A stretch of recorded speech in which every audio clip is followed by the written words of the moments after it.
ভাবুন তো ৩০০ বছর ধরে কোটি কোটি মানুষের রক্ত চুষে যে বাদশাহ মরুভূমির বুকে বানিয়েছিল স্বর্ণ আর হীরার এক নকল জান্নাত, যার রাস্তায় ধুলোর বদলে ছিল জাফরান আর দালানগুলো ছিল রূপার তৈরি। কিন্তু আল্লাহর কি বিচার, সেই জান্নাতের দরজায় পৌঁছেও ভেতরে এক কদম ফেলার সুযোগ তার হলো না। আসমান থেকে নেমে এলো এক অদৃশ্য গর্জন, আর মুহূর্তের মধ্যে সেই বিশাল স্বর্ণের নগরী ১,০০০ টন বালির নিচে জীবন্ত কবর হয়ে গেল। কে ছিল সেই অহংকারী বাদশাহ? কোথায় হারিয়ে গেল তার সেই অভিশপ্ত শহর? নাসার স্যাটেলাইটে ধরা পড়া সেই ভয়ঙ্কর সত্য জানতে চলো ইতিহাসের সেই অভিশপ্ত অধ্যায়ের ঘটনাগুলো ঝেড়ে দেখি। হজরত নূহ আলাইহিস সালামের প্লাবনের বহু বছর পরের কথা। পৃথিবীতে আবার মানুষের সংখ্যা বাড়তে শুরু করেছে। নূহ আলাইহিস সালামের এক ছেলের নাম ছিল শাম, আর শামের বংশধরদের বলা হয় আদ জাতি। আল্লাহ রাব্বুল আলামিন এই আদ জাতিকে এমন শারীরিক শক্তি দিয়েছিলেন যা আজকের যুগের মানুষ কল্পনাও করতে পারবে না। তারা ছিল এক একজন তাল গাছের মতো লম্বা, তাদের গায়ের জোর ছিল হাতির মতো, তারা খালি হাতে পাহাড়ের পাথর ভেঙে ফেলতে পারত। এই আদ জাতির মধ্যে দুইজন বাদশা ছিল, একজন সাদিদ আর অন্যজন সাদ্দাদ। সাদিদের মৃত্যুর পর পুরো পৃথিবীর রাজত্ব চলে এলো ছোট ভাই সাদ্দাদের হাতে। সাদ্দাদ ছিল অত্যন্ত প্রতাপশালী, অত্যাচারী এবং অহংকারী। সে নিজেকে শুধু বাদশা নয়, বরং পৃথিবীর প্রভু মনে করতে শুরু করল। তার ভয়ে পৃথিবীর পূর্ব থেকে পশ্চিম পর্যন্ত সব রাজা বাদশা তার পায়ের নিচে কর বা খাজনা দিয়ে যেত। শয়তান যখন দেখল সাদ্দাদের ক্ষমতার কোনো সীমা নেই, তখন সে তার মনে এক অদ্ভুত আর ভয়ঙ্কর কুমন্ত্রণা দিল। সাদ্দাদ তার দরবারে বসে প্রাচীন আসমানি কিতাবগুলো শুনত। সে আলেমদের কাছে জিজ্ঞেস করত, তোমাদের কিতাবের যে পরকালের জান্নাতের কথা বলা আছে সেটা কেমন? আলেমরা তাকে জান্নাতের বর্ণনা দিত। তারা বলতো জান্নাতের ঘরগুলো হবে স্বর্ণ রূপের, সেখানকার নুড়ি পাথর হবে মণি মুক্তার, সেখানকার নদীগুলো হবে দুধ আর মধুর, সেখানে কোনো মৃত্যু নেই, কোনো বার্ধক্য নেই। এই বর্ণনা শুনে সাদ্দাদ তাচ্ছিল্যের হাসি হাসল। সে তার মন্ত্রীদের দিকে তাকিয়ে বলল, মুসার আল্লাহ বা অন্য নবীদের আল্লাহ যে জান্নাতের ওয়াদা করেছেন তা তো বাকিয়ে খাতায়, মানুষ মরে গেলে নাকি তা পাবে। আমি এই ঢোকায় বিশ্বাস করি না। আমি সাদ্দাদ, আমি এত ক্ষমতার মালিক যে আমি ওই জান্নাতের চেয়েও সুন্দর জান্নাত এই মাটিতেই বানিয়ে দেখাবো। মানুষ মৃত্যুর পর জান্নাতে যাওয়ার জন্য ইবাদত করবে কেন? তারা আমার তৈরি জান্নাতে জ্যান্ত অবস্থায় প্রবেশ করবে। সাদ্দাদের অহংকার আকাশ ছুঁল। সে তার প্রধান সেনাপতি এবং স্থপতিদের ডাকল।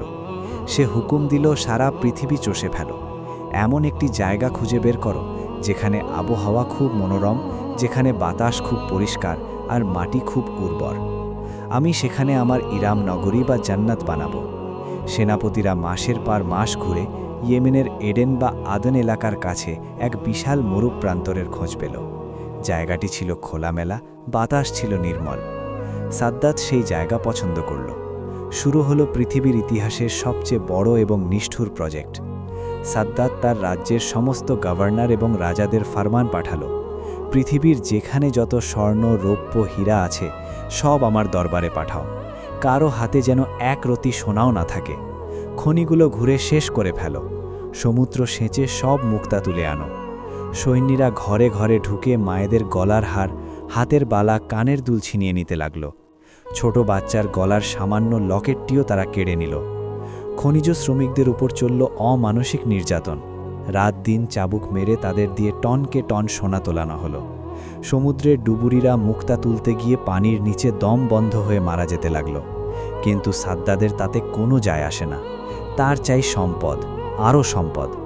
সারা পৃথিবী থেকে সোনা আর রৌপ্য ইট জাহাজ বোঝাই হয়ে ইয়েমেনের সেই মরুভূমিতে আসতে শুরু করল।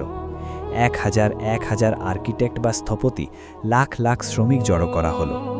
সাদ্দাদ তাদের বলল, শোনো, আমি এমন শহর চাই যার দেওয়াল হবে রূপার, আর দেওয়ালের ওপরের অংশ হবে স্বর্ণের।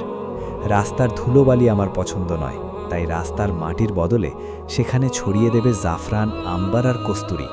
আর শোনো, আমার এই জান্নাতে কোনো সূর্য বা আগুনের আলো থাকবে না। তোমরা এত পরিমাণ হীরা আর জহরত দেওয়ালে গেঁথে দেবে যে রাতের অন্ধকারেও সেই পাথরের আলোয় দিন মনে হবে।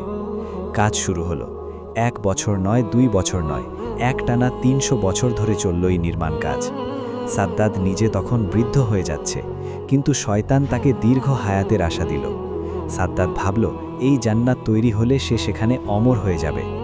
শ্রমিকরা রোদে পুড়ে অনাহারে মারা যেতে লাগল।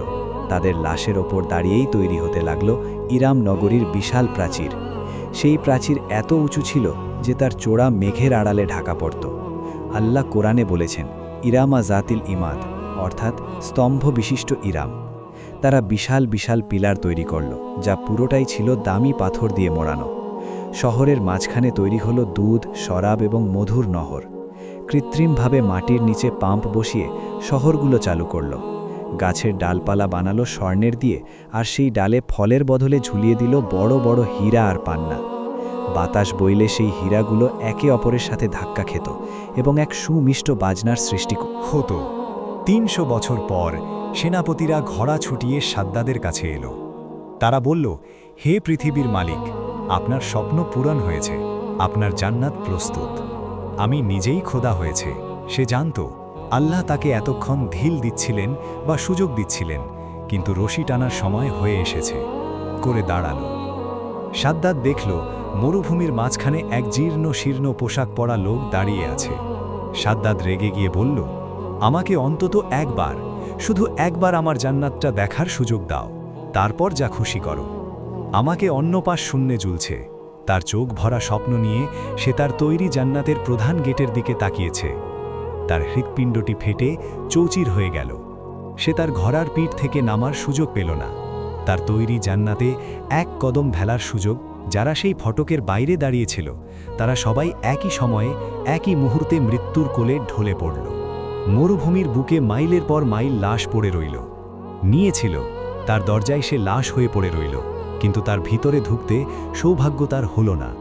এরপর আল্লাহ রাব্বুল আলামিনের হুকুমে সেই শহর আবার আগের মতো ধুধু বালুকাময় প্রান্তরে পরিণত হল।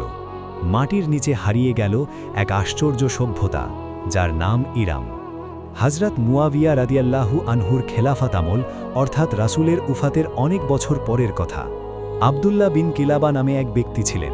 তিনি তার হারিয়ে যাওয়া উট খুঁজতে খুঁজতে ইয়েমেনের সেই দুর্গম আদান মরুভূমিতে গিয়ে পড়তে পারলেন না। তিনি দেখলেন মরুভূমির মাঝখানে বিশাল এক প্রাচীর দাঁড়িয়ে আছে, কিন্তু সেটা ইটের প্রাচীর নয়, সেটা রূপার প্রাচীর। পারলেন। বিশাল দরজাটি খোলা। তিনি বিসমিল্লাহ বলে ভেতরে পা রাখলেন।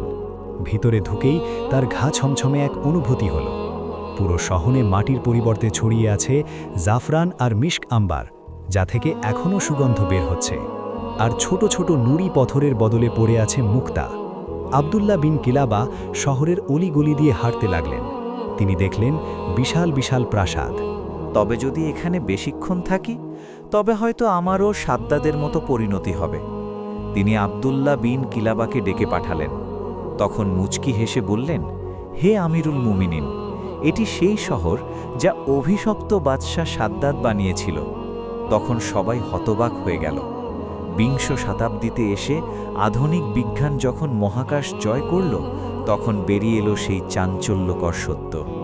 মরুভূমির মাঝখানে এমন সব রাস্তা আর দুর্গের চিহ্ন, যা কোনো সাধারণ সভ্যতার নয়। মাঝখানে এমন সভ্যতার নয়, নিচে এমনভাবে দেবে গেছে বা ধসে পড়েছে যেন উপর থেকে প্রচণ্ড চাপে এটি মাটির পেটে ঢুকে গেছে। টাকা দিয়ে সোনা দিয়ে সে মৃত্যুকে খিকি রাগে। সে ৩০০ বছর হায়াত পেয়েছিল, সারা পৃথিবীর বাছা ছিল, কিন্তু তার শেষ তারও আগে ভয়ানক ছিল। এক বিশাল সতর্ক কবার্তা প্রথম শিখা। সাদ্দাত বলেছিল, কে আছে আমার চেয়ে শক্তিশালী? আল্লাহ তাকে মশা বা পিঁপড়া দিয়ে মারেন। যখন আমরা আমাদের সাজানো ঘরে ঢোকারই সুযোগ পাব না। আসল জান্নাতেই দুনিয়ার ইট পাথর দিয়ে বানানো যায় না। আসল জান্নাত বানাতে হয় ঈমান আর আমল দিয়ে। আমি তার অহংকারের সাক্ষী। তোমরাও কি সেই একই পথে হাঁটছ? আসুন, আমরা সাদ্দাদের মতো দুনিয়ার মোহে অন্ধ না হয়ে আখেরাতের আসল জান্নাতের জন্য প্রস্তুতি নিই। আল্লাহ আমাদের সবাইকে দুনিয়ার ধোঁকা থেকে হেফাজত করুন এবং মৃত্যু সময় ঈমানের সাথে মৃত্যু নসিব করুন। আমিন।